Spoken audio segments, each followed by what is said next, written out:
So we're gonna look at it going right the way back to where it first appears in Bible prophecy. And the subject, basically, as we've said, spans around 2,600 years. And so it begins back in the book of Daniel. So if you'd like to come to Daniel, and it's chapter 2, we have here a picture of the nations of the world. And this is one of the places where Iran is originally talked about. It's not named by name in chapter 2, but it is called by name in the book of Daniel. We got the Medes and the Persians that come up later on in this story. So in Daniel chapter 2, Daniel sees the vision of the image. So this is kind of the global picture that we have of world history as described by Bible prophecy. And in Daniel chapter 2 and verse 28, Daniel tells King Nebuchadnezzar that there is a God in heaven that reveals secrets and makes known to the king Nebuchadnezzar what shall be in the latter day. And he tells him, the dream and the visions of thy head upon thy bed are these. So Nebuchadnezzar had put a riddle to him, more or less, which was basically to say, you have to tell me both the dream and then the interpretation, and by this I will know that what you're telling me is actually the truth. And so Daniel gives him an understanding of what is going on around. So if we have a look at Daniel chapter 2, we have that image picture that's given to us in verse 31. He tells him that he's seen this great and terrible image, whose brightness is excellent, and it stands before you, and the form thereof is terrible. And so this is a great nightmare that Nebuchadnezzar sees. And then we find on in verse 32 that he describes the image. It's got a head of gold, a chest and arm of silver, belly and thighs of brass, and then legs of iron and feet, part of iron and part of clay. And so the story goes on. And this is really the picture that Daniel is given. And our focus really is going to come in on the Medo-Persian Empire. If you turn the page in Daniel chapter 2, we find that Daniel is told in verse 38, well, kind of it divides the page in my Bible, where he talks about the head of gold, and he's told, you are this head of gold. So Nebuchadnezzar and the Babylonian Empire represented the head of gold. But then he's told in verse 39 that after thee will arise another kingdom inferior to thee. And so this is the picture of the kingdom that arises afterwards, which we know as we look at Bible history and world history. Following the Babylonians came the Medes and the Persians. And so we also have this same idea of this delineation of nations given to us in Daniel chapter 7 as well. So Daniel chapter 7, we have a picture that's given to us there as well. The story continues on. We read, Daniel spake, and he says, I saw in my vision by night, and behold, the four winds of the heaven strove upon the great sea, and four great beasts came up from the sea, different one from another. These great beasts, which are four kings, which will arise out of the earth. So there are four kings, or kingdoms, that would come out of the earth. And of course, we have them representative. They follow through the same story that we have in the book of Daniel in chapter 2. So we have the first being the lion with the wings, which is the Babylonian Empire. And this is followed by the bear, which is raised up on one side and has 3 ribs in its mouth. And we're told in verse 5 about this bear. This is the same Medo-Persian Empire phase. And we're told in verse 5, behold, another beast, a second, like to a bear, shall be raised up itself on one side, and it has 3 ribs in the mouth of it, between the teeth of it. And they said thus unto it, arise, devour much flesh. And so that is the Medo-Persian Empire that would follow the Babylonian Empire. And of course, we have the story of the Medes and the Persians. It would be Cyrus the Great, who would be the conqueror of Babylon. He would take his army and he would come into Babylon. And like all major world changes when it comes to empires, it usually begins with a tax revolt. And that's exactly what this was. Cyrus and his uncle Darius decided they'd had enough. They were a province of the Medes and the Persians, or the Medes and the Persians were a province of Babylon, or 2 provinces, Media and Persia, and they were down in the south. And they would end up comprising one great big empire as they arose and devoured much flesh, and they took over the Babylonian Empire. And the Medes and the Persians are delineated for us in history. We have a lot of information about them. They're an interesting people, one of the first multicultural races, I guess you could say, combining both the Medes and the Persians. And you can see them here in Persepolis. There are some with the round heads, and there are some with the square heads. And so one are the Medes, and the other are the Persians. And so this is the interesting part of this. The Persians are the square heads, and they come from the royal family of a person called Cambyses. And the Medes, they are the rounded or cone-shaped heads on these different statues. And they follow basically the royal family of Darius.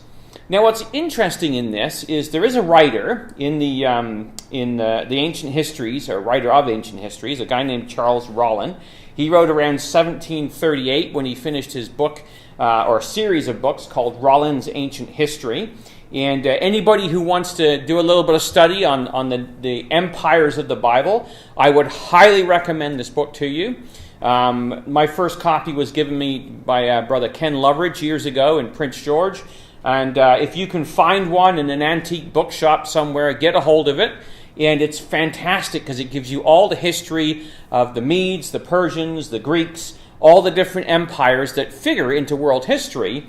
And the nice thing about what Rollin does is he starts off his whole treatise by saying, look, when it comes to world history, there's going to be different opinions. You've got Herodotus who says one thing, another guy named Strabo, and then there's this, there's all kinds of different people. And he says what we have to do when we look at the Bible is, and history, is if the Bible says something, we take that as fact, and the histories that are written by men that are not inspired, we fit into the record of the Bible. We don't try and pour the Bible into the mold of history. It doesn't work that way.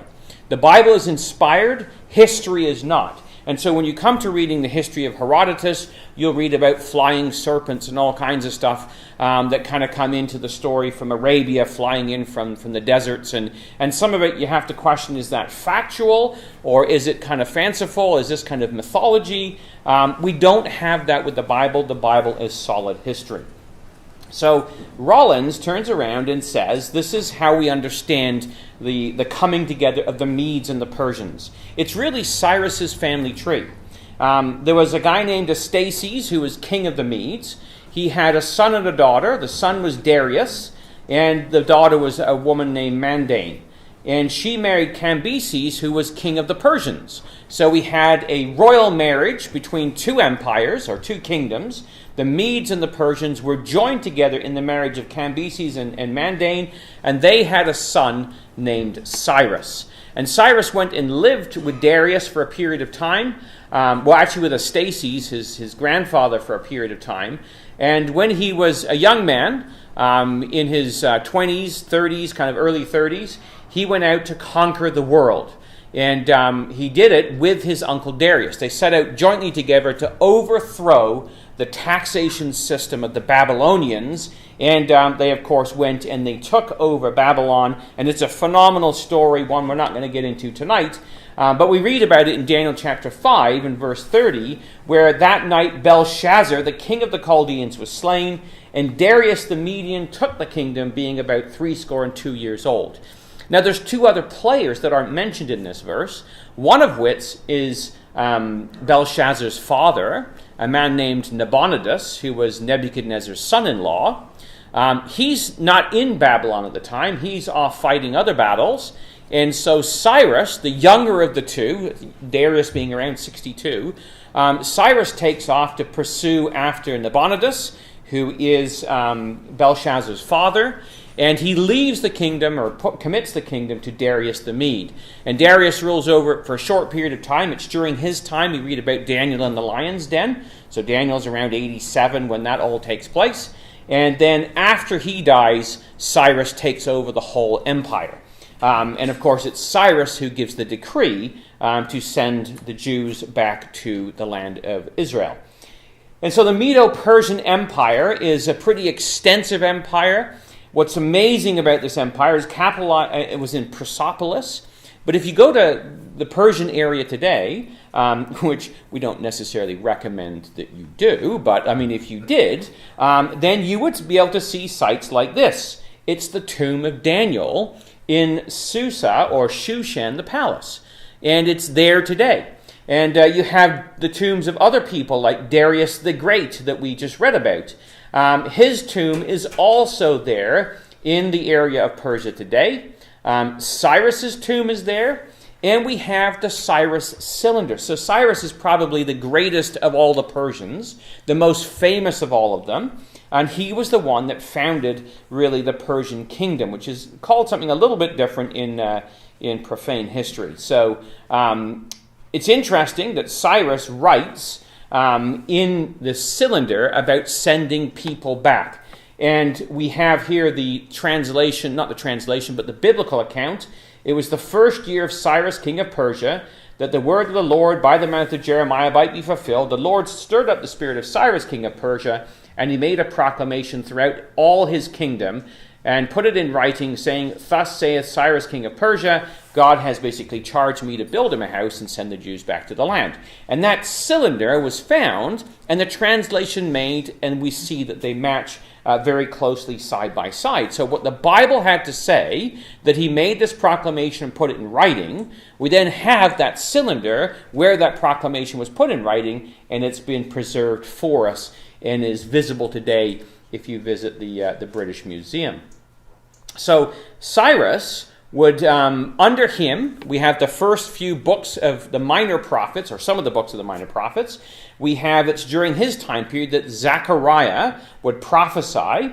Zerubbabel and Joshua the high priest would be in this time period, followed shortly by Ezra and then by Nehemiah during the first years of the kings of the Persians.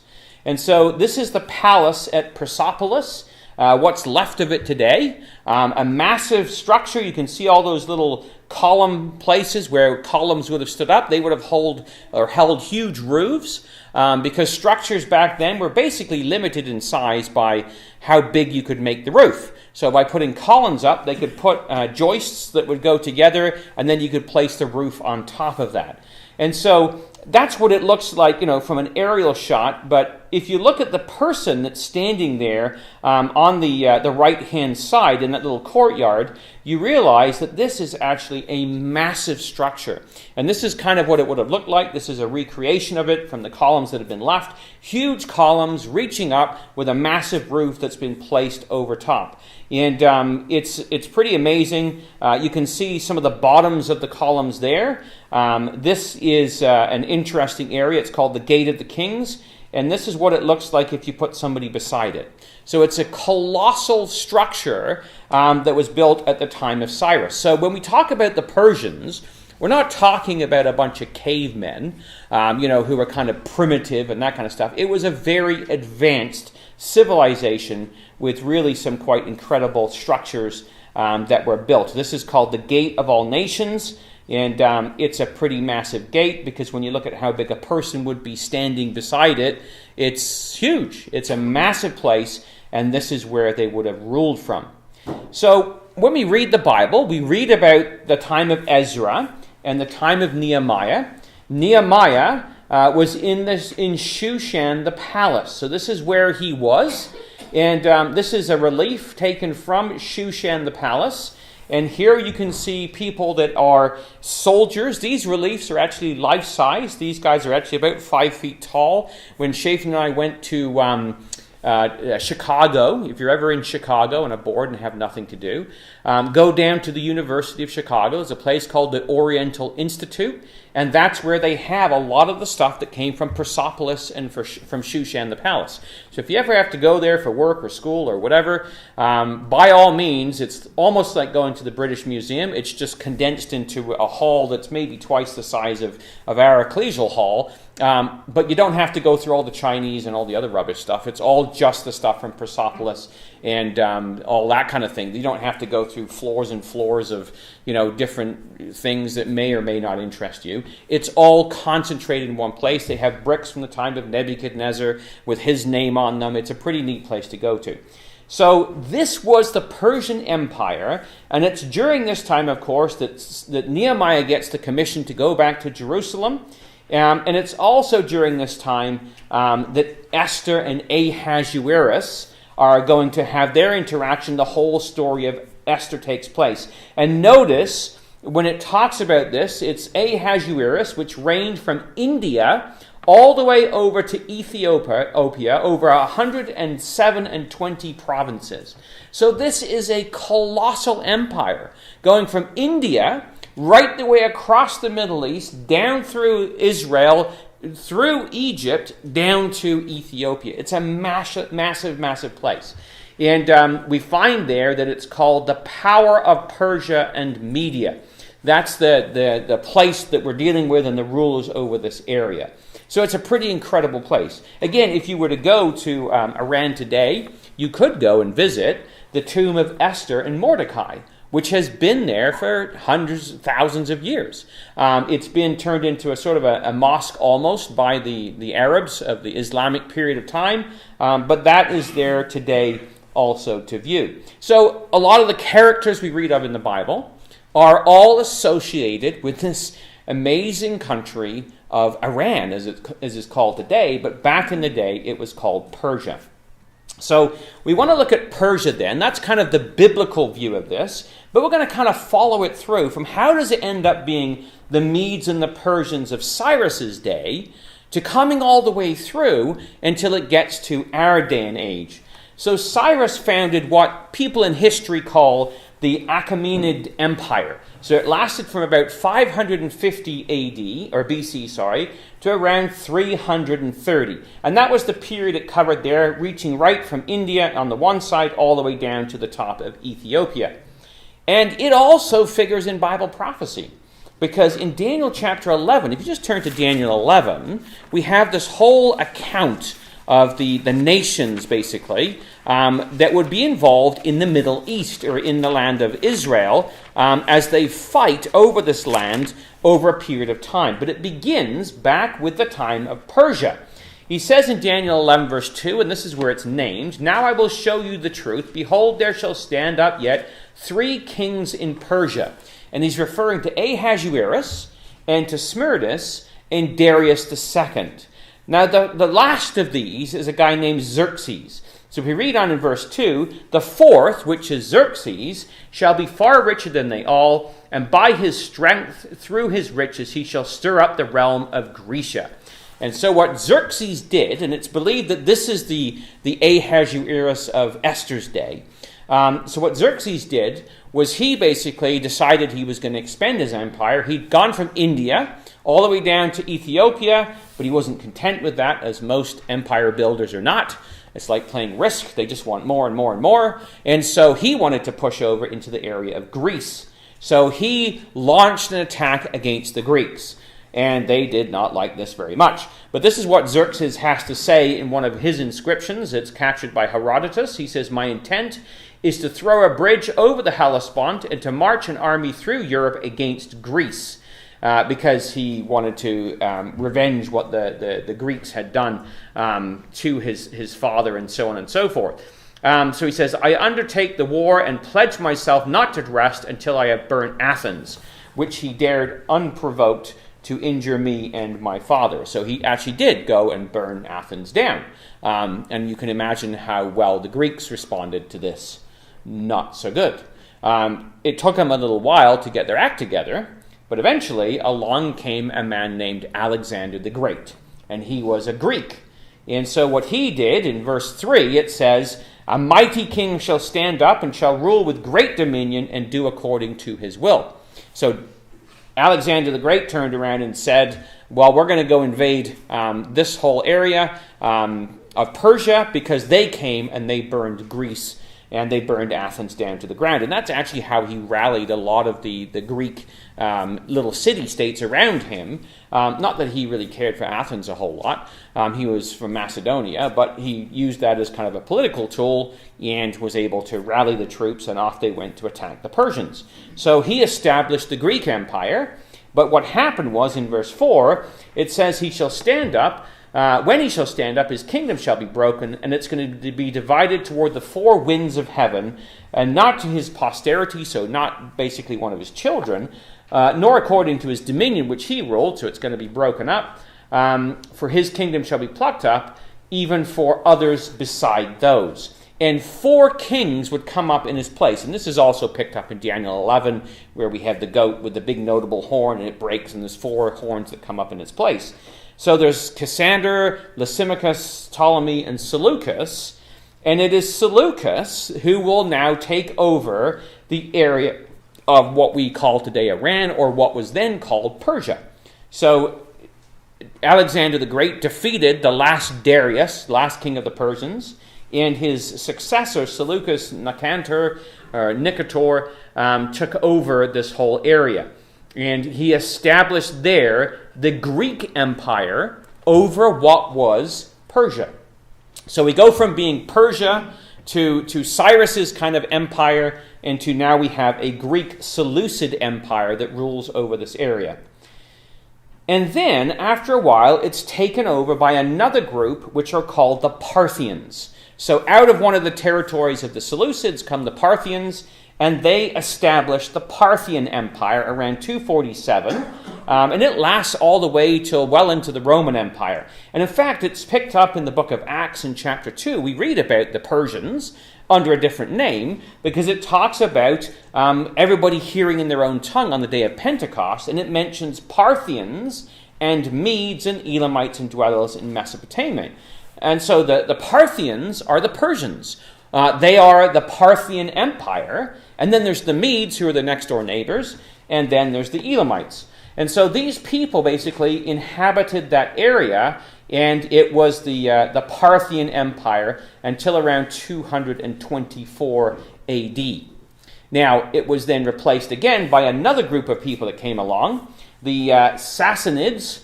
And they established their empire against the Roman Empire. So they overtook the Parthians and they pushed their borders right out to the Roman Empire. And in fact, this is the only empire that would ever defeat one of the Caesars the way that they did. And it's recorded in a rock relief where we find out that one of their rulers, a guy named Shapur I, he has a victory over the Emperor Valerian and Philip the Arabian.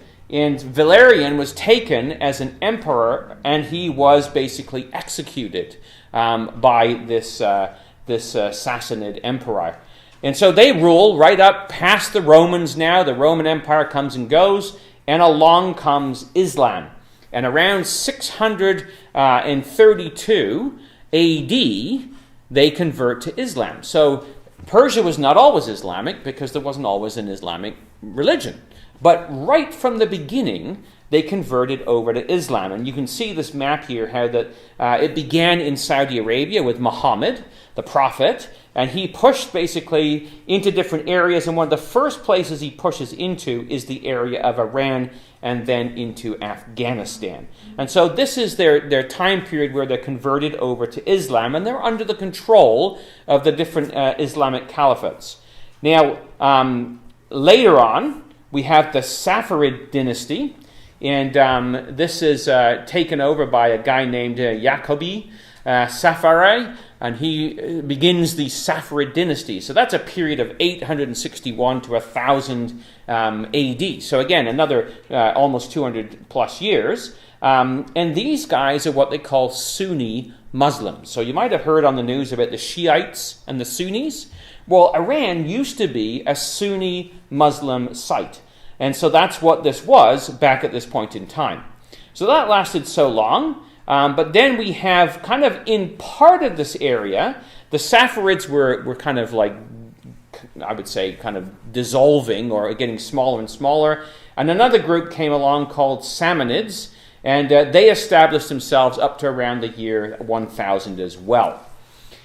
Now, it figures into Bible prophecy again, does Iran, when you come over to the time period of the trumpets in Revelation chapter 9. So when we look at the book of Revelation, and again, this is a whole other subject, but just to kind of put a plug in for this where it fits, During this whole time period leading up to this, they've been under different rulers, the Muslim rulers for the last little while, which would speak to Revelation chapter 9, and where we have basically the angel that comes out of the bottomless pit. And the fifth trumpet, Revelation 9, in the first 12 or so verses. But then we have in Revelation chapter 9 and verse 13, the sixth angel sounded, and he hears a voice of from the four horns of the golden altar which is before God, saying to the sixth angel which had sounded his trumpet, loose the four angels which are bound in the great river Euphrates. So in the first part of chapter 9, we've had Muhammad and Islam. They're the fifth trumpet as it's come out, and they've come out to basically go against anybody who doesn't have the seal of God in their foreheads.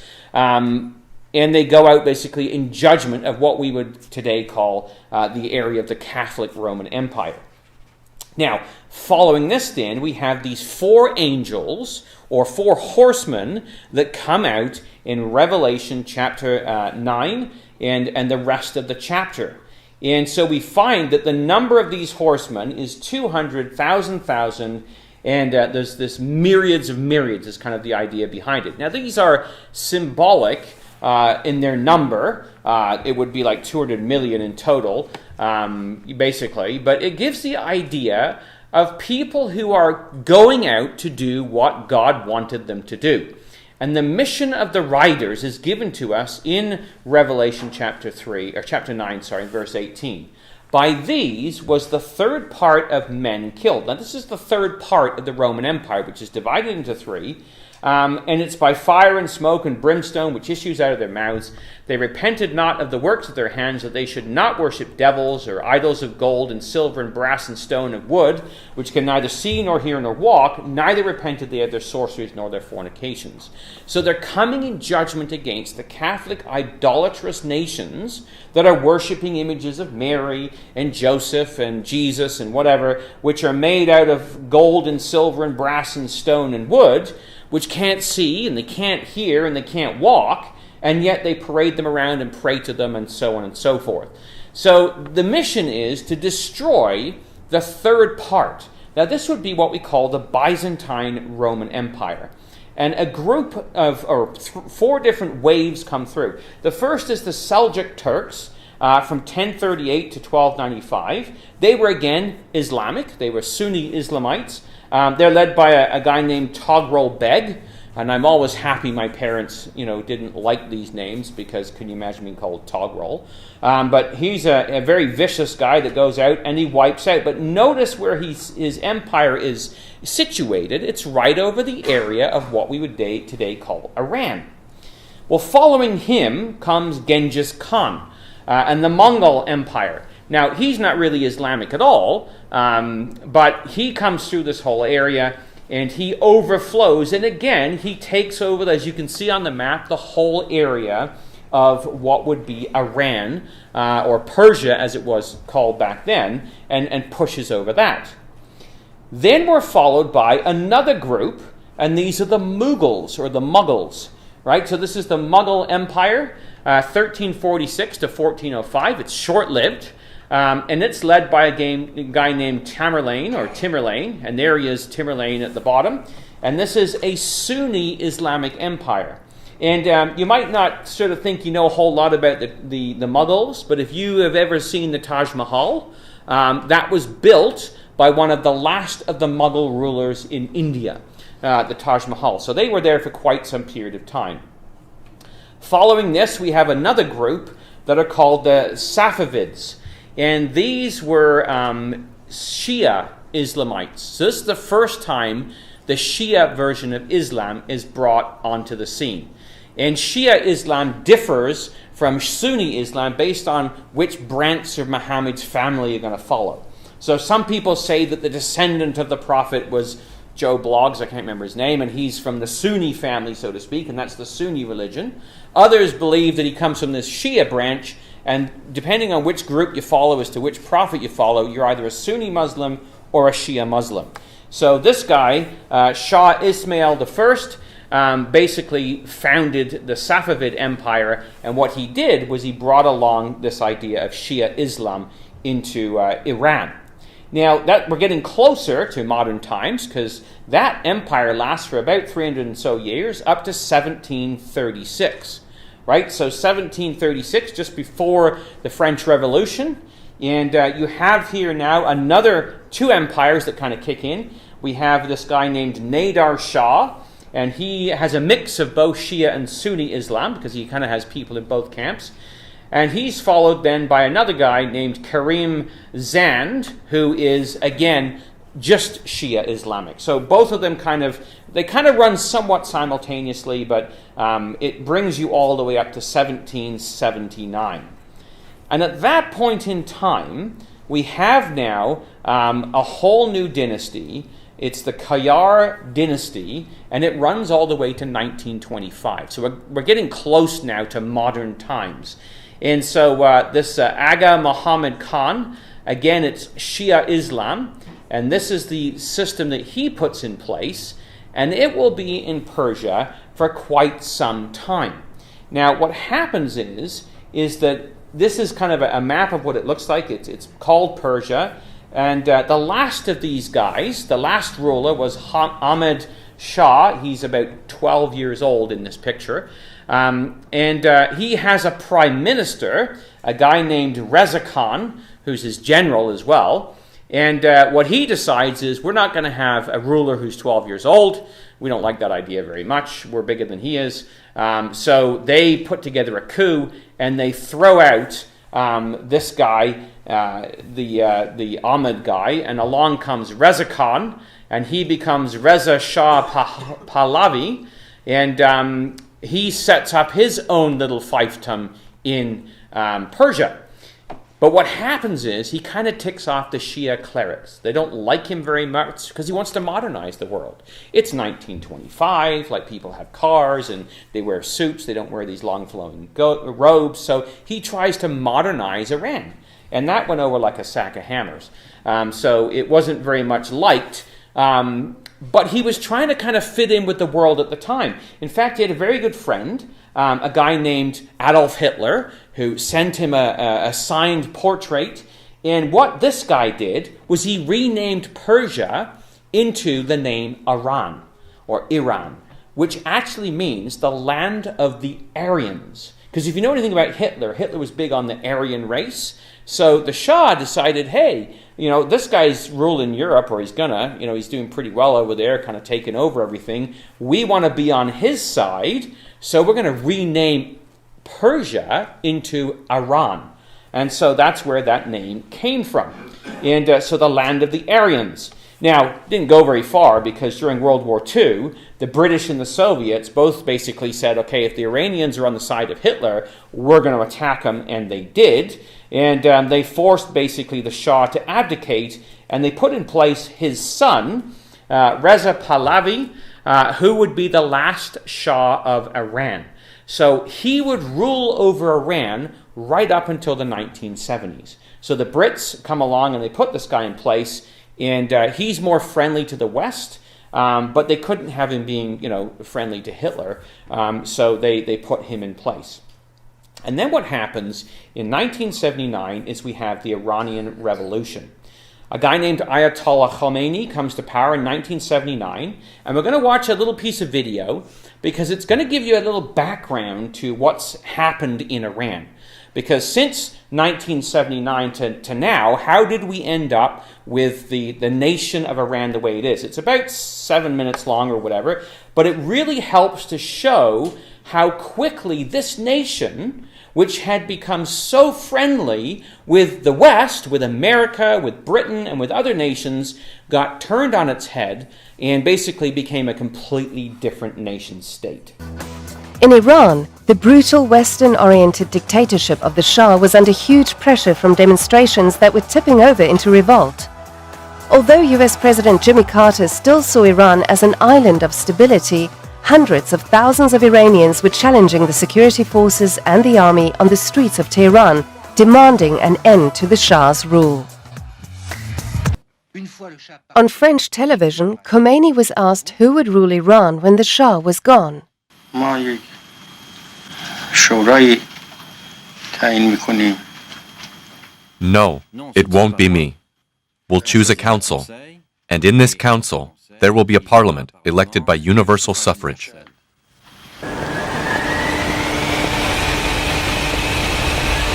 The day the Shah left, there were people out on the streets with placards saying, the Shah left, the Shah has gone, the Shah has left, and everything. And it was just an expression of joy.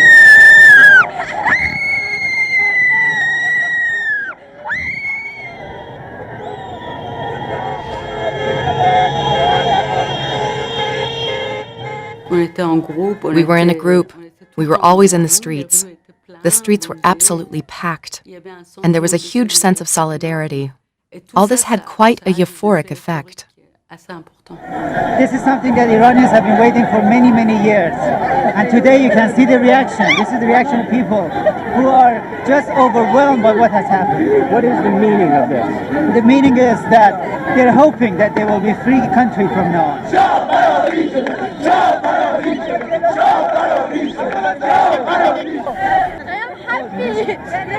Very happy, Shah in Iran.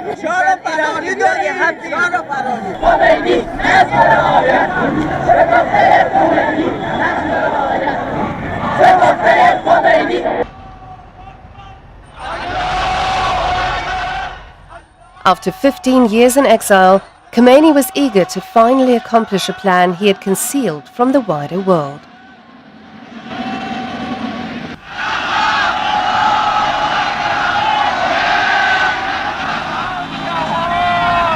Millions of people had gone to welcome him. They were as much his people as they were my people. Part of them were religious. But you have to remember that a large number of them went and welcomed him because of what he had promised. He had promised total democracy. In the name of Allah, the gracious, the merciful. Happy is the true believer. Woe to the enemy of Allah's people and the religion of Allah.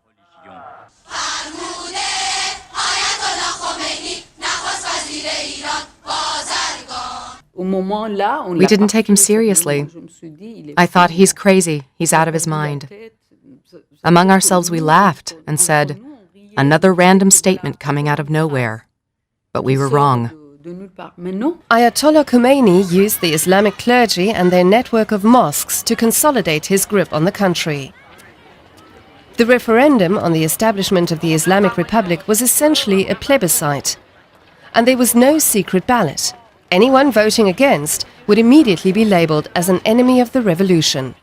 They were called people of the party of God, Hezbollah.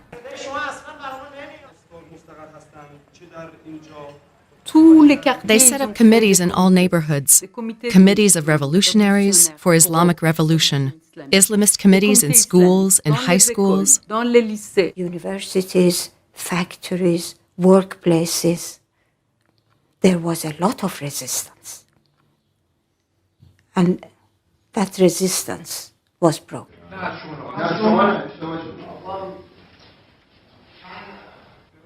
There were days when they killed 100 people, or 200.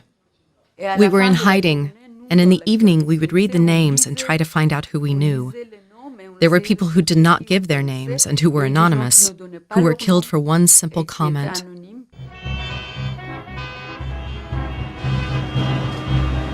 The major Western powers began to realize that the plans made at the Guadeloupe conference at the beginning of the year were not having the desired effect.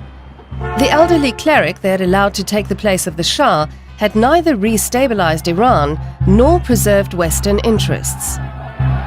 Ayatollah Khomeini became the West's bogeyman, and a fear of Islamic fundamentalism would soon begin to spread its message in what many would see as a clash of civilizations. And then, a fear of Islam itself, which became the new epitome of evil.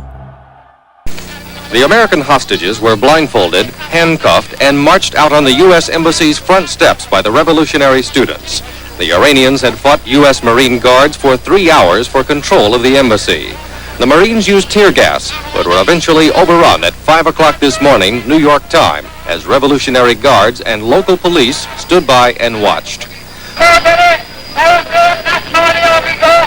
While the Iranians burned an American flag in front of the embassy, they said the takeover had the express blessing of the Ayatollah Khomeini. In return for their American hostages' freedom, they're demanding the United States give up the deposed Shah of Iran from his hospital bed in New York to stand trial before a people's court. It is a sight to make any American here in Tehran feel insecure. Hundreds of Iranian demonstrators outside the U.S. Embassy calling for the death of President Carter. One poster showed the president tied to a stake, ready for execution beside the former Shah. For the demonstrators, the student seizure of the embassy and its occupants is the best thing to have happened here since the Islamic Revolution. Saddam Hussein had taken over the reins of Iraq on July 16, 1979. He saw himself as the secular leader of a country that was also the most important Western ally in the Middle East, alongside Saudi Arabia.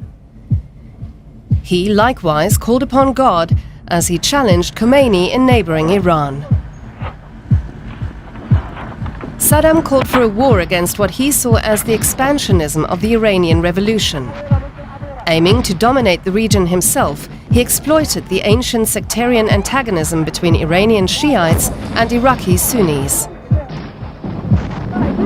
On September 22, 1980, the Iraqi army entered Iran, where Ayatollah Khomeini was still struggling to establish his authority. For him, the Iraqi aggression offered the chance to finally and permanently consolidate his legitimacy. Forcing all Iranians to unite behind a nationalist call for a holy war against Iraq, Khomeini ultimately stabilized his Islamic revolution. So that gives you a little bit of a background as to how we've ended up where we are today. It's not just an accident of history.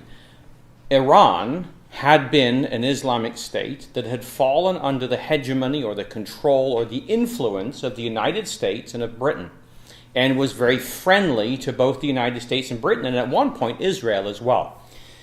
And yet, overnight, 1979, the whole thing flips on its head and it becomes one of the most antagonistic states to the U.S. And you saw there that another individual came along who was the greatest ally of the U.S. outside of the Saudis, which was Saddam Hussein, the leader of Iraq.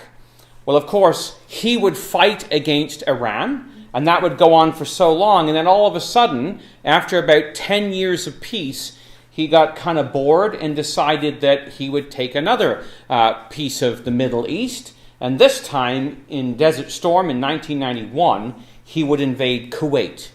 Now, that was something that I was, I think, probably about 21 years old or something along that lines when this all went down. And we had our lecture on this in Prince George.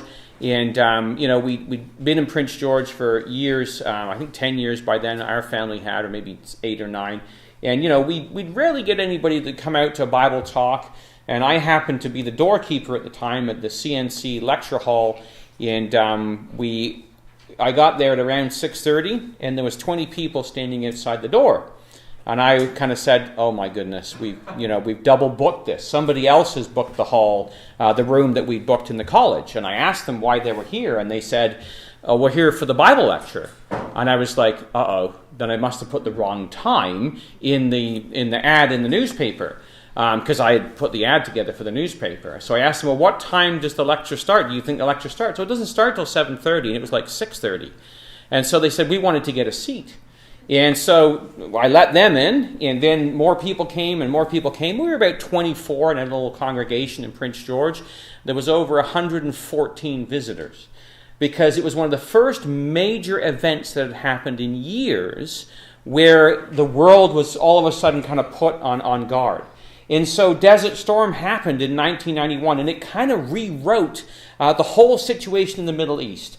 The American forces and Canadian forces that had been pulling out of Europe because the Soviet Union had collapsed, some of them were supposed to be coming home when they were rerouted, sent down to the Gulf, and would now basically be in the area of Saudi Arabia and the Gulf states. And that would go on for a year. And they of course, won that war, but they didn't defeat Saddam. And it wouldn't be till 2001 that Osama bin Laden would come along and he would actually attack America. Following Bill Clinton's presidency, his 2 terms, George Bush Jr.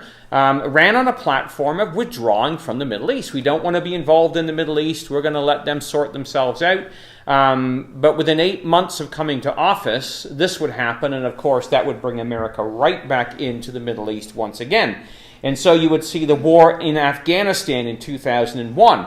And then again in 2003, we had the second Iraq war, where they went looking for weapons of mass destruction against the axis of evil. And this time, of course, they toppled the Taliban in Afghanistan, and eventually, it took them quite a while, but they removed Saddam Hussein from Iraq.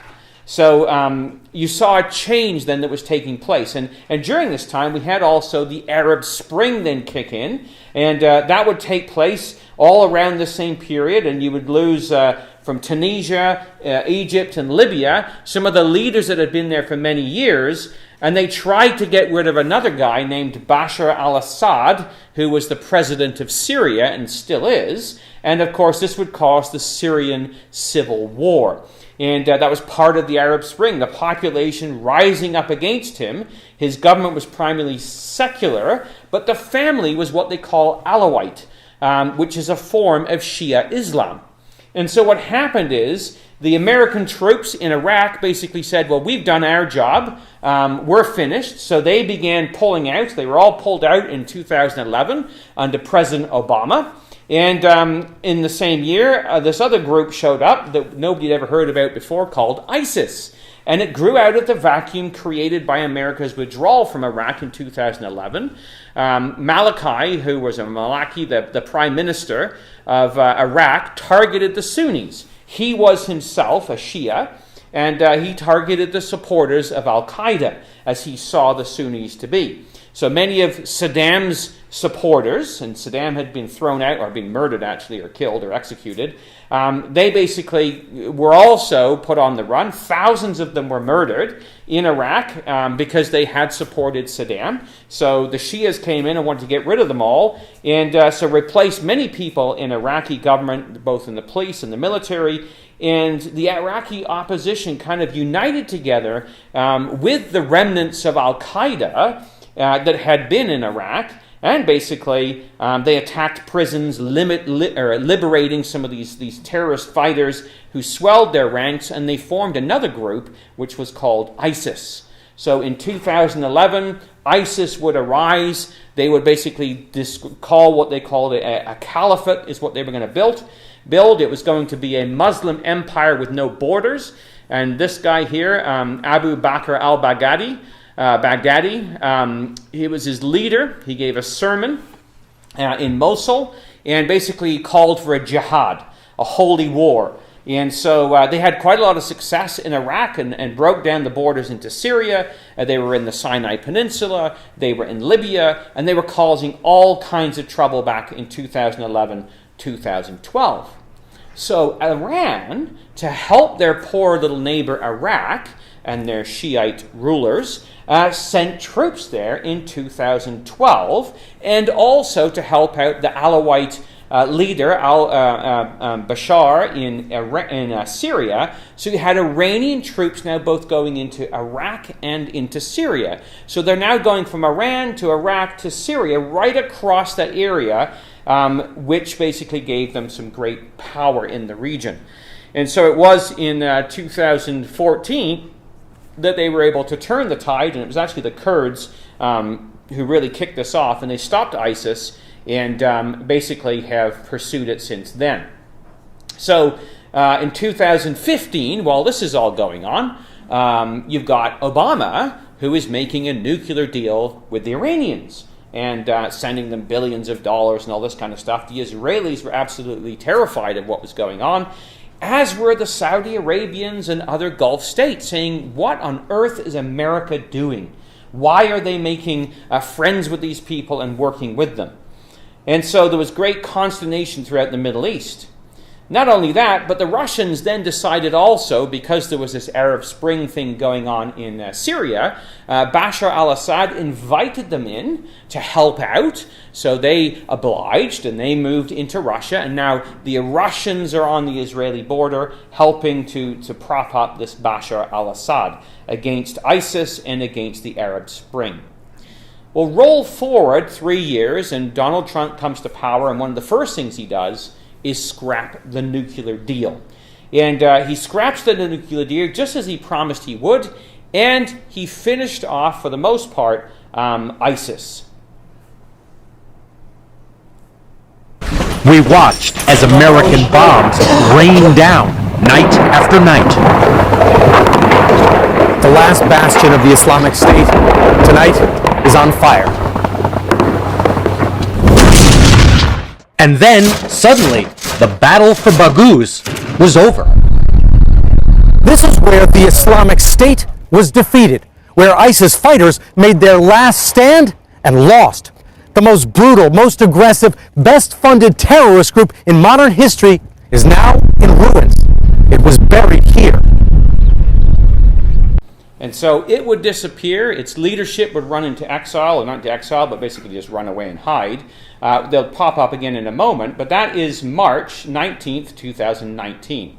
Now, in the meantime, Iran started attacking oil tankers in the Gulf. So this is June, because America had now put sanctions back on them. Having scrapped the deal, they put sanctions back onto Iran.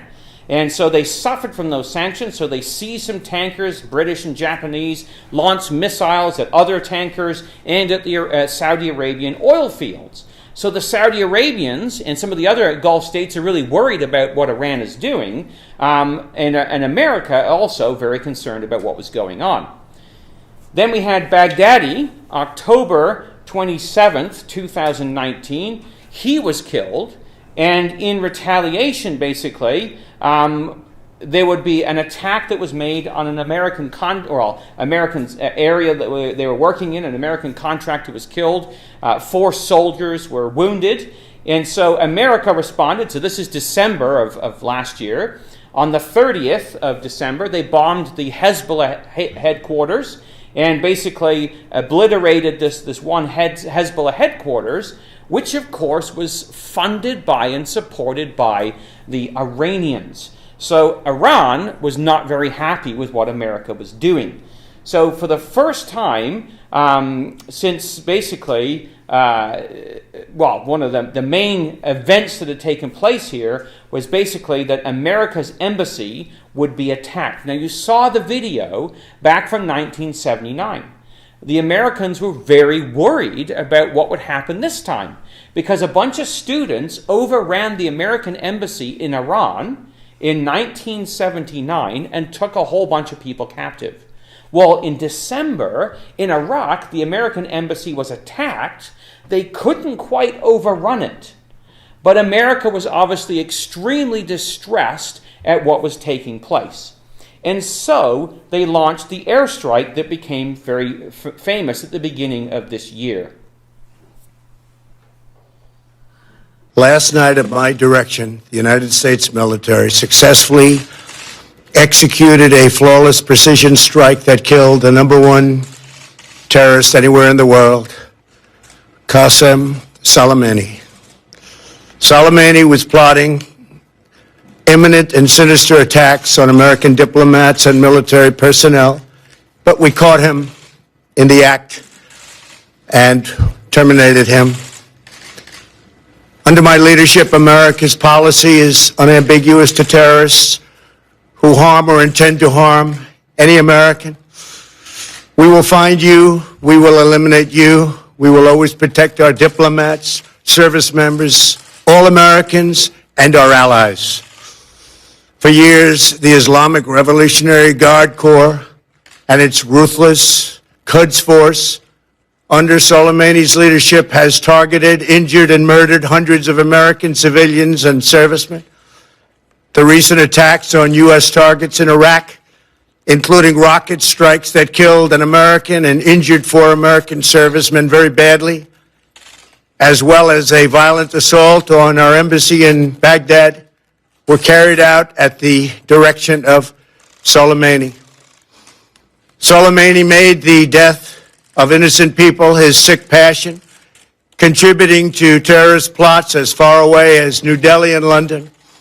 Today we remember and honor the victims of Soleimani's many atrocities, and we take comfort in knowing that his reign of terror is over. We took action last night to stop a war. We did not take action to start a war. We do not seek regime change. However, the Iranian regime's aggression in the region, including the use of proxy fighters to destabilize its neighbors, must end, and it must end now. The United States has the best military by far anywhere in the world. We have the best intelligence in the world. If Americans anywhere are threatened, we have all of those targets already fully identified, and I am ready and prepared to take whatever action is necessary. And that in particular refers to Iran. So after Obama's red line in the sand, which of course really meant a whole lot of nothing, the world was actually quite taken aback by what Trump did at the beginning of this year. And what we want to just do as we kind of think about the repercussions of this is just consider for a moment some of the scriptural passages, because we've seen this whole change taking place throughout the Middle East. What does that mean to us? Well, if you come to Ezekiel chapter 38, in Ezekiel chapter 38, we read in verses 4 and 5, the northern confederacy that comes down in the latter days. He says, I will bring thee forth all thine army, horses, horsemen, all of them with all sorts of armor, a great company, and included in them is Persia, Ethiopia, and Libya with them, all of them with shield and helmet.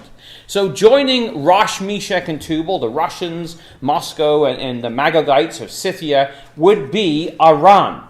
And so, when you see the aggression of Iran against America, it's no surprise that Soleimani was targeted. Now, what's interesting is he's called the leader of the Quds force. So we took a look at this idea, what is Quds?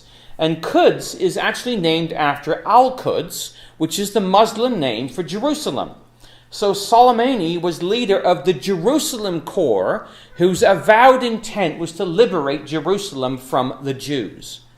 And so God, through Trump, took this guy out. But just listen to some of the commentary that came up at the time, because we're going to think about this in terms of Bible prophecy. Yeah, this is a bold, decisive, and frankly long overdue move on the part of the United States to take down Soleimani. And just so everyone knows, he is directly responsible for the deaths of hundreds of American soldiers, thousands, if not tens of thousands of people across the Middle East. He's the equivalent of Iran's head of CIA and special forces that runs all of their militias and proxies across Lebanon, Syria, and Iraq. Well, he was in Iraq, and he was with the head of Kataib Hezbollah that just rocketed our base and killed an American and then staged this attack on our embassy. Soleimani was with them. The head of Kataib Hezbollah says he's a Soleimani soldier. So, there's another piece to realize here is that the Israelis have said for years in a number of reports that they have wanted to take action against him, and the Obama administration declined it. So understand then that this Soleimani guy, who is an Iranian, is the leader of Hezbollah. The head of the Hezbollah that was killed with him reported to him. He was a Soleimani soldier. Now, the strategy of the Iranians is pointed out by a general that was had a lot to do with Iran back in the time of Ronald Reagan, and his name is Oliver North. Just listen to what he has to say. The bottom line is Soleimani was the purveyor of more terrorism than any other individual since Osama bin Laden. And Congressman Waltz is absolutely right. He's killed more Americans than anybody else since then.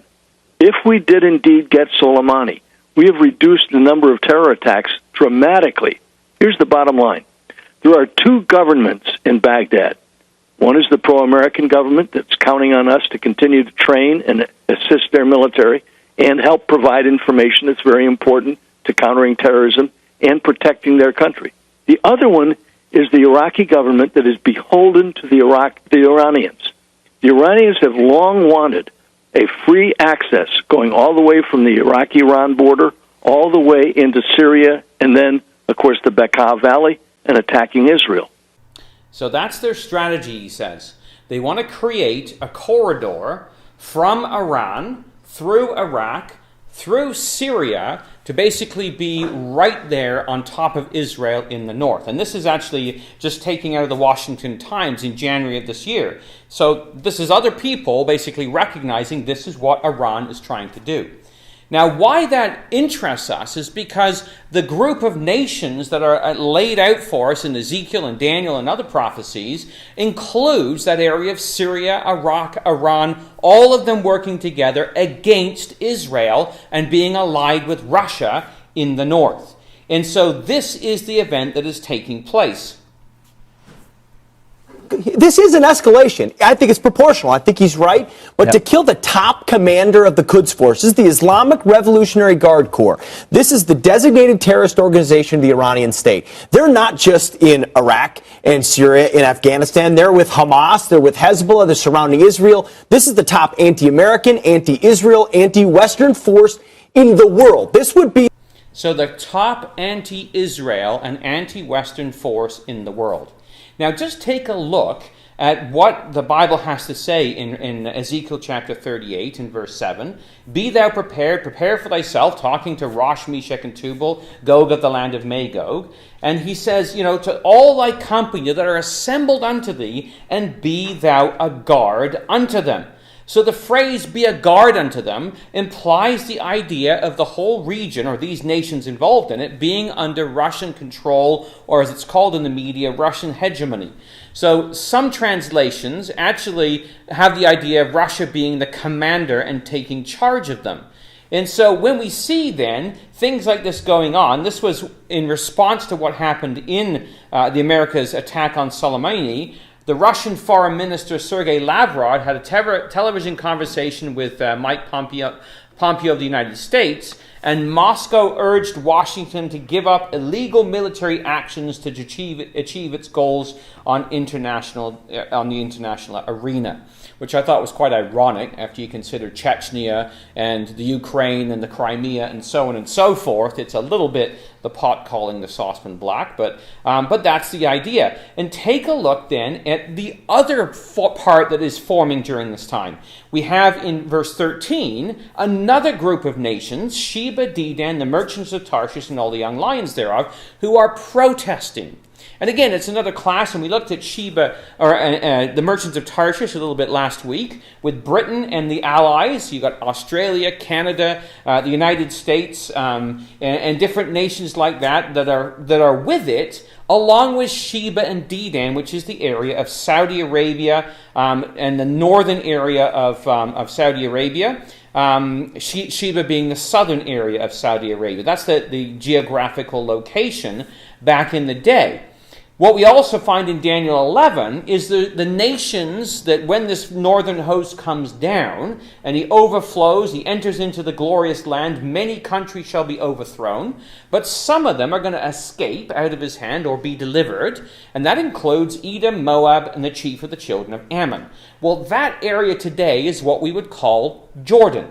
In fact, the name Amman, which is the capital of Jordan, comes from Ammon.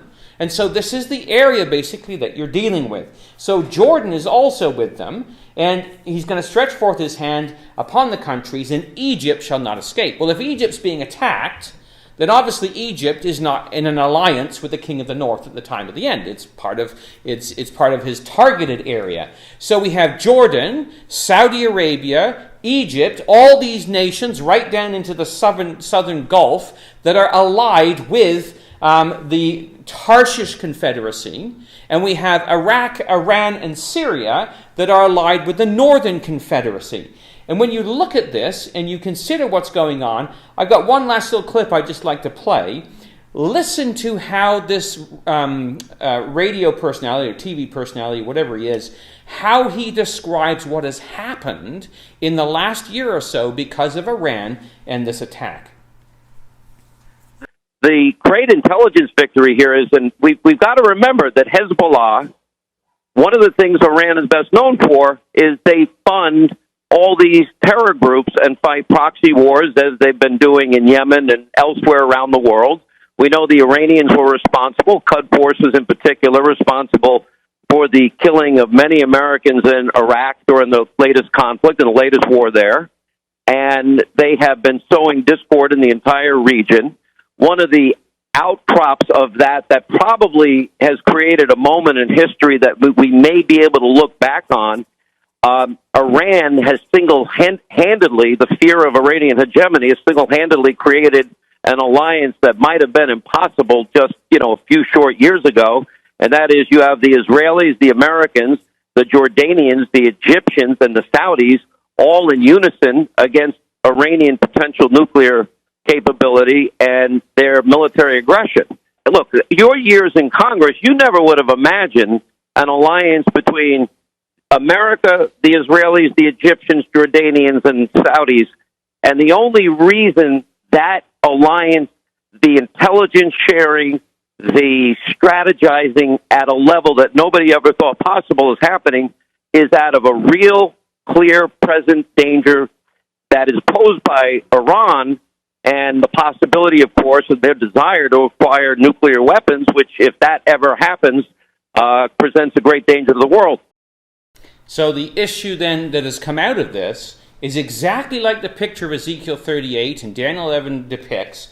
America, Jordan, the Egyptians, the Saudis, and the Israelis have now formed an alliance. Now, it's a difficult alliance because to the Arab world, people don't necessarily want to know about it. But they're forming, and there's meetings going on all the time as they're aligning militarily to confront this Iranian threat. And so then January the 8th of this year, of course, the Iranians responded to the attack on Soleimani by attacking the U.S. bases, and a plane got shot down because they thought it was the Americans responding. And of course, it was a Ukraine plane. And there were, I think, 57 Canadians on board amongst the 176 passengers.